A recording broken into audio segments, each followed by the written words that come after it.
নিজের প্রাণ বাঁচাতে কোর্টের সকলের সামনে কুন্তলা ও রুডির বিরুদ্ধে মুখ খুলল উর্মি। কোর্টে সকলের সামনে ফেসে গেল কুন্তলা। হ্যাঁ বন্ধুরা, আমরা এমনটাই দেখতে পাবো অনুরাগের ছোঁয়া ধারাবাহিকের আগামী পর্বগুলোতে। উর্মি আর কুন্তলা যে একসাথে দেখা করেছে সেটা দেখে ফেলে দীপা। উর্মি যে কুন্তলার কথায় সবটাই করে সেটাও বুঝে ফেলেছে দীপা। দীপার প্রথম থেকেই উর্মির উপর একটা সন্দেহ ছিল, কিন্তু উর্মির বিরুদ্ধে কোনো পাকাপোক্ত প্রমাণ ছিল না দীপার হাতে। দীপা তো জানতেই পেরেছিল যে সূর্যকে এমন মেডিসিন দিচ্ছে উর্মি, যার কারণে সূর্য কোনোভাবেই সুস্থ হচ্ছে না।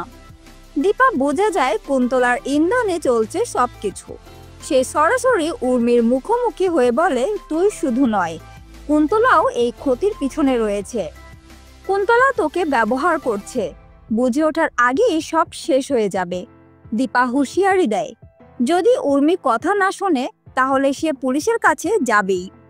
এই কথাগুলো শুনে উর্মির চোখ খুলে যায়, বুঝতে পারে কুন্তলার সত্যিই কোনো অশুভ উদ্দেশ্য আছে।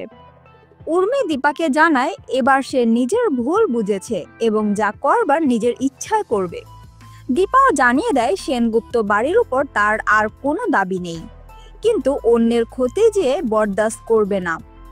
এরপর দীপা বলে সোনাকে বাঁচাতে হলে কুন্তলার বিরুদ্ধে লড়তে হবে। উর্মিও সিদ্ধান্ত নেয় দীপার পাশে দাঁড়ানোর। এদিকে কুন্তলা কোর্টে সোনাকে ফাঁসাতে পরিকল্পনা শুরু করে দিয়েছে।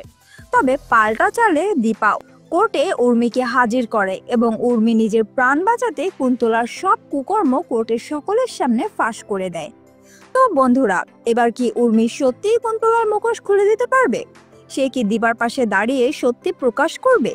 জানতে চাইলে কমেন্ট করো এবং পরবর্তী আপডেট পেতে চ্যানেলটি সাবস্ক্রাইব করতে ভুলবে না।